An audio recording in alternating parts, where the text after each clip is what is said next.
एक बहुत ही खूबसूरत सा नगर था, जिस नगर का नाम सूरतपुर था।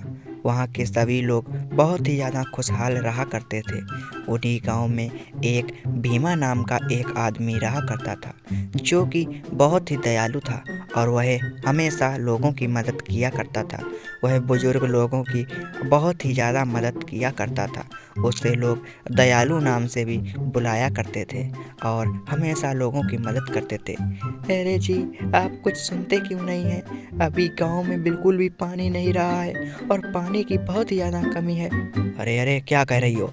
वैसे भी अरे तुम मेरा दिमाग खराब मत करो। अरे जी, पानी नहीं रहा है, पानी बिल्कुल भी, और फसल सूख रही है। अरे ये तो बहुत ही अचंभित वाली बात है। राजा जी से बात करनी पड़ेगी। और वैसे भी यदि पानी नहीं मिलेगा तो खेत सूख जाएंगे। हाँ जी, आप बात सही कह रही है। और वैसे भी पानी बहुत ज़रूरी है, फसल सूखने लगी हैं।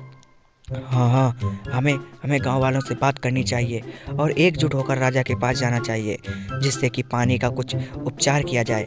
हाँ जी, आप लोगों को इकट्ठा कीजिए और पानी लाइए। वैसे भी पानी के कारण लोग बहुत ही ज़्यादा बेबस हैं और लोगों के पास ना ही कुछ खाने को हो रहा है और ना ही कुछ। हाँ हाँ, मैं इसका कुछ उपाय करता हूँ। तभी भीमा प्रातः काल उठते ही लोगों के पास जाने लगता है और लोगों को राजा के पास चलने को कहता है, क्योंकि नगर में पानी की बहुत ही ज़्यादा समस्या थी। दरअसल नदी पर बांध था। तभी शाम को सभी लोग एकजुट होते हैं और राजा से पानी पानी की बात करने के लिए चलने को कहते हैं। अरे देखो भाई, राजा जी से बात तो करनी पड़ेगी। हाँ हाँ भाई, बात करेंगे। पर भाई, बात तो हम लोग कर लेंगे, हाँ, पर बिल्ली के गले में घंटी बांधेगा कौन? हाँ, राजा जी से कहेगा कौन? और वैसे भी, हाँ भैया, राजा बहुत ही ज़्यादा दयालु नहीं है। अरे तुम कहना क्या चाहते हो? साफ साफ कहो ना, मुहावरों में क्यों कह रहे हो? अरे भैया, राजा जी के पास जाएगा कौन? और वैसे भी राजा बहुत ही ज़्यादा निर्दयी है, वह कभी भी लोगों की मदद नहीं करता है। परंतु सभी लोग तभी भीमा को आगे कर देते हैं कि राजा जी से बात तुम ही करो। और भीमा राजा जी से बात करने के लिए भी तैयार हो जाता है। तभी सभी लोग वहाँ से चले जाते हैं और प्रातः काल होते ही वह राजा जी के पास पानी की बात करने के लिए निकल पड़ते हैं। सभी लोग राजा जी के महल में पहुँच जाते हैं। दरअसल राजा बहुत ही ज़्यादा अय्याश था और वह लोगों की कभी भी कोई भी बात नहीं सुना करता था। वह लोगों से मिलना भी पसंद नहीं किया करता था। और उसी राज्य में एक रघुवीर नाम का भी आदमी रहा करता था। इसीलिए रघुवीर ने भीमा को आगे कर दिया। यदि कुछ होगा तो भीमा ही हड़काया जाएगा।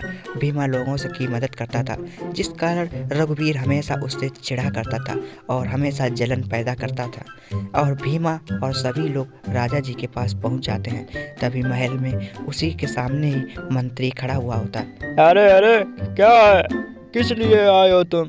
हाँ, बताओ जल्दी। अरे अरे राजा जी, मंत्री साहब, हम लोग पानी की समस्या लेकर आए हैं और हम राजा जी से मिलना चाहते हैं। हाँ भाई, हम लोग राजा जी से मिलना चाहते हैं। अरे अरे, नहीं नहीं, राजा जी से नहीं मिल पाओगे। कोई तोहफा वोफा लाए हो तभी राजा जी से मिल पाओगे। यदि कोई तोहफा नहीं लाए हो तो राजा जी से बिल्कुल भी नहीं मिल पाओगे। पर भाई, हम लोग तोहफा क्या देंगे और हमारे पास है ही क्या? अरे अरे, नहीं नहीं, यहाँ पर एक तरफ कुछ दिया जाता है तभी दूसरी तरफ कुछ मिलता है। पहले तुम कोई तोहफा लाओ, तब तुमका कुछ काम होगा, नहीं तो कुछ भी नहीं होगा। चले जाओ यहाँ से, जाओ जाओ, हटो हटो हटो। अरे भाई, पर हम लोग पानी की समस्या को लेकर आए हैं। पानी ही नहीं है और अनाज भी नहीं है तो मैं कहाँ से लाऊंगा? और वैसे भी खाने को कुछ भी नहीं है। लोगों की मदद की अभी आवश्यकता है। अरे अरे, हम वो नहीं जानते हैं। पहले तुम कुछ खाने को लाओ या कुछ तोहफा लाओ, तभी राजा जी आपकी बात सुनेंगे। ऐसा कहकर मंत्री अंदर चला जाता है और मंत्री राजा जी के पास जाकर ऐसी ही उल्टी सीधी बातें कर देता। अरे अरे राजा साहब, कुछ नहीं, वो बेवकूफ़ हैं, जरा सी कोई दिक्कत हुई नहीं, राजा के पास चले जाते हैं। हाँ हाँ हाँ हाँ, क्यों नहीं मंत्री साहब। हाँ, और वैसे भी मैंने उनको समझा दिया है, वो चले गए हैं। अब आप फिक्र मत करें। दरअसल मंत्री बहुत ही ज़्यादा चालाक था। वह लोगों को हमेशा भड़का कर रखा करता था और वह लोगों की कभी भी कोई भी समस्या को नहीं सुलझाया करता था। मंत्री बहुत ज़्यादा चतुर था। वह राजा से ज़्यादा इज्जत पाना चाहता था और राजा से बड़ा बनना चाहता था, जिस कारण वह हमेशा हर सभी काम अपना ही किया करता था और राजा के पास कभी भी कोई भी बात नहीं आने दिया करता था। मंत्री राजा के नाम पर दरअसल कभी कभी कर भी वसूला करता था और राजा के नाम पर ही लोगों से अत्यधिक राशन वसूला करता था और यह बात राजा को कभी भी पता नहीं चल पाया करते थे, क्योंकि वह यही बात हमेशा गुप्त रखा करता था। वह इसीलिए सभी काम अपना ही किया करता था और राजा को बिल्कुल भी भनक तक नहीं लगने दिया करता था। वह सारे गुप्त काम अकेले ही कर लिया करता था।